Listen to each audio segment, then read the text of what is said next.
YS Rajasekhara Reddy గారే దానికి doctor NTR యూనివర్సిటీగా పేరు మార్చారు.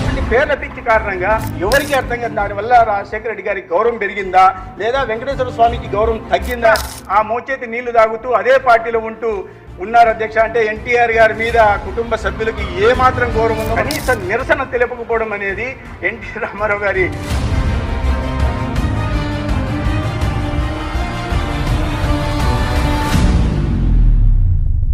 ఎన్టీఆర్ గారు అంటేనే ఒక తెలుగు జాతి ఆత్మగౌరవానికి ప్రతీకగా కూడా అందరు చూస్తుంటారు అధ్యక్ష. మడమ తిప్పని ఆయన నేజానికి ఆయన చిరునామాగా నిలిచారు. నీతి నిజాయితీకి కూడా నిలువెంతు సంతకంగా నిలిచిన విషయం కూడా మన అందరికీ తెలుసు. కేవలం నీతి నిజాయితీతో పరిపాలన అందించడమే కాకుండా పేదలకి స్వావలంబన సాధికారతను కల్పించడం కోసం ఆయన చేసిన ఉచిత బియ్యం, అప్పట్లో 2 రూపాయలకి బియ్యం ఇవ్వడం కానీ, లేదా పేదలందరికీ కూడా ఇల్లు నిర్మించే కార్యక్రమాన్ని కూడా వారు శ్రీకారం చుట్టిన విషయం అందరికీ తెలుసు. అటువంటి మహనీయుడు ఎన్టీ రామారావు గారు పేరు మార్చాలనే నిర్ణయంలో ఔచిత్యం ఏంటో నాకు అర్థం కాదు అధ్యక్ష. ఇదే కాదు, ఇటువంటి అనేకమైన విద్యా సంస్థలు తెచ్చారు అధ్యక్ష. ఇక్కడ నేను ప్రత్యేకంగా ఒక చెప్పాల్సి ఉంది.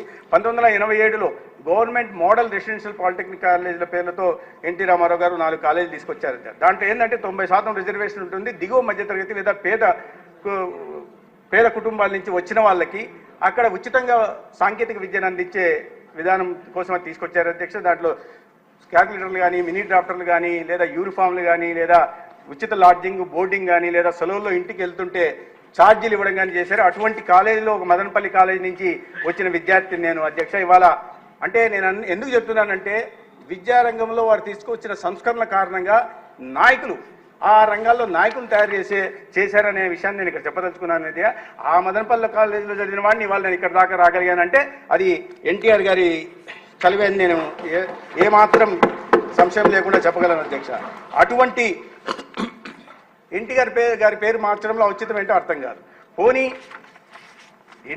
వైఎస్ రాజశేఖర రెడ్డి గారే దానికి డాక్టర్ ఎన్టీఆర్ యూనివర్సిటీగా పేరు మార్చారు. దీని పేరు మార్చి వైఎస్ రాజశేఖర రెడ్డి గారి పేరు పెట్టడం వల్ల రాజశేఖర రెడ్డి గారికి జరిగిన గవర్నమెంట్ కూడా నాకు అర్థం కాదు అధ్యక్ష. ఇటువంటిది ఇంకోటి కూడా జరిగింది అధ్యక్ష. ఏదైనా ఒక పథకం పలానా ముఖ్యమంత్రి పలానా నాయకుడు ముఖ్యమంత్రిగా ఉన్నప్పుడు ఏదో తీసుకొచ్చినప్పుడు వాళ్ళు పేరు పెట్టడంలో అర్థం ఉంది అధ్యక్ష. కానీ కడప జిల్లా గురించి కూడా ప్రస్తావించారు అధ్యక్ష. కడప జిల్లా పేరు రాజశేఖర రెడ్డి గారి కడప జిల్లా వాసి అయితే రాజశేఖర రెడ్డి గారి మరణానంతరం కిరణ్ కుమార్ రెడ్డి గారి ప్రభుత్వం నాడు వైఎస్ఆర్ కడప జిల్లాగా పేరు మారుస్తే ఈ పేర్ల పిచ్చి ఉన్న ముఖ్యమంత్రి ఇప్పుడే అనేక మంది ప్రస్తావించారు నాయకులందరూ కూడా స్వామిత్వ కింద డిజిటలైజేషన్ ఆఫ్ ల్యాండ్ రికార్డ్స్ తెస్తే దాంట్లో కూడా ఆస్తుల మీద ఫోటోలు పెట్టుకున్నాడు.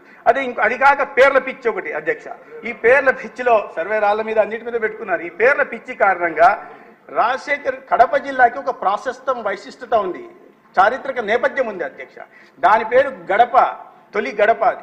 కలియుగ స్వామి వెంకటేశ్వర దగ్గరికి వెళ్ళాలంటే అంత దూరం వెళ్ళలేని భక్తులు కడపలో వెంకటేశ్వర స్వామిని దర్శించుకుంటే అక్కడికి వెళ్తే ఎంత పుణ్యం లభిస్తుందో అంత పుణ్యం లభిస్తుందనే ఉద్దేశంతో దానికి తొలి గడపగా పేరుంటే క్రమేణా దానికి కడపగా మారింది. అటువంటి చారిత్రక నేపథ్యం వైశిష్టత ఉన్న పేరు పూర్తిగా మార్చేసి డాక్టర్ వైఎస్ఆర్ జిల్లాగా చేశారు అధ్యక్ష. దీంట్లో ఔచిత్యం ఏందో ఎవరికి అర్థం కాదు. దానివల్ల రాజశేఖర రెడ్డి గారికి గౌరవం పెరిగిందా లేదా వెంకటేశ్వర స్వామికి గౌరవం తగ్గిందా అనేది ఆయన సభలో ఉంటే చెప్పాల్సిన అవసరం ఉంది అధ్యక్ష. ఇటువంటి పేర్ల పిచ్చి కారణంగా ఒకవైపు ఈ మహనీయుని స్థాయిని తగ్గిస్తూనే రెండో వైపు రాజశేఖర రెడ్డి గారిని కూడా ప్రజల్లో చులకన చేసే విధంగా ఈ నిర్ణయం తీసుకున్నారు అధ్యక్ష.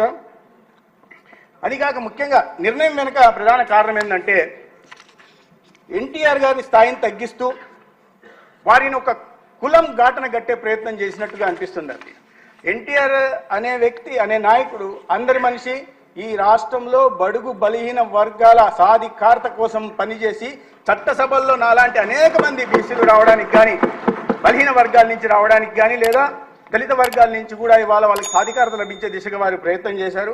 అటువంటి అందరి మనిషి, అన్ని కులాలకు సంబంధించి కులాలకు అతీతంగా ప్రజలు ఆరాధించే వ్యక్తి పేరు మార్చడంలో ఔచిత్యం నాకు ఏమాత్రం అర్థం కాలేదు ఉద్దేశం. అంటే ఇటువంటి ఏ సంబంధంత ఉద్దేశంతో దీన్ని స్థాపించారో దాన్ని అర్థం చేసుకోవడంలో గత ముఖ్యమంత్రి పాపం విఫలం చెందినట్టు అర్థమైంది అధ్యక్ష.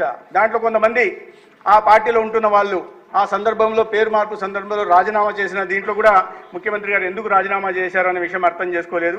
నేను పేర్లు తీసుకోదలుచుకోలేదు కానీ అధ్యక్ష, ఎన్టీ రామారావు గారి కుటుంబ సభ్యులుగా చెప్తున్న వాళ్ళు ఈ యూనివర్సిటీకి ఎన్టీ రామారావు గారి పేరు సముచితం ఉన్నప్పుడు ఆ పేరు తొలగించినప్పుడు ఇంకా ఆ మోచేతి నీళ్లు తాగుతూ అదే పార్టీలో ఉంటూ ఉన్నారు అధ్యక్ష. అంటే ఎన్టీఆర్ గారి మీద కుటుంబ సభ్యులకి ఏ మాత్రం గౌరవం ఉందో మనం అర్థం చేసుకోవాల్సిన పరిస్థితి ఉంది. పేరు తెలుసుకోవాలి ఈనాడు కూడా అదే పార్టీలో వైఎస్ఆర్సీపీ పార్టీలోనే ఉంటున్నారు అధ్యక్ష. వారి పేరు నేను చెప్పదలిగాను, కానీ సమాజం మాత్రం దీన్ని గుర్తించాలి. అటువంటి మహనీయుని గురించి ఆ మహనీయుని పేరు చెప్పుకొని పబ్బం గడుపుకుంటున్న వ్యక్తులు పేరు మార్పు సందర్భంగా కనీస నిరసన తెలుపకపోవడం అనేది ఎన్టీ రామారావు గారి అవమానంగా నేను భావిస్తాను అధ్యక్ష. అందుకే ఇటువంటి ఈ తప్పును సరిచేయాల్సిన అవసరం ఉంది. విద్యార్థుల ఇబ్బందులు కూడా తొలగించాల్సి ఉంది. తెలుగువారి ఆత్మ గౌరవాన్ని కూడా నిలబెట్టాల్సిన ఉంది. ఏ బ్రాండ్ అయితే ఆంధ్రప్రదేశ్ చూస్తుందో ఎన్టీ రామారావు గారి, నందమూరి తారక రామారావు గారి బ్రాండ్ని, ఆ బ్రాండ్ని మళ్ళీ నిలబెట్టాల్సి ఉంది. తెలుగు జాతి ఉన్నతి కోసం, బడుగు బలహీన వర్గాల అభ్యున్నతి కోసం పరిశ్రమించిన ఎన్టీఆర్ గారికి నిజమైన నివాళి మళ్ళీ వారి పేరును వారి చేత వారి కాలంలో స్థాపించబడిన విశ్వవిద్యాలయానికి మరీ వారి పేరు పెట్టడం అనేది సముచితమైంది. వారికి నిజమైన మనం ఘటించే నిజమైన నివాళిగా నేను భావిస్తున్నాను. ఈ సందర్భంగా అటువంటి నిర్ణయం తీసుకున్న రాష్ట్ర ప్రభుత్వాన్ని, గౌరవ ముఖ్యమంత్రి వాళ్ళని నేను అభినందిస్తూ ఈ గౌరవ సభ్యులను కూడా ఈ బిల్లును సమర్థించాల్సిందిగా కోరుకుంటూ, విద్యార్థుల సమస్యలను కూడా సరిచేయాల్సిన అవసరం ఉంది కాబట్టి దీని మీద సముచిత నిర్ణయం చేసుకుని సమర్థించాల్సిందిగా కోరుకుంటున్నాను అధ్యక్ష. ధన్యవాదాలు.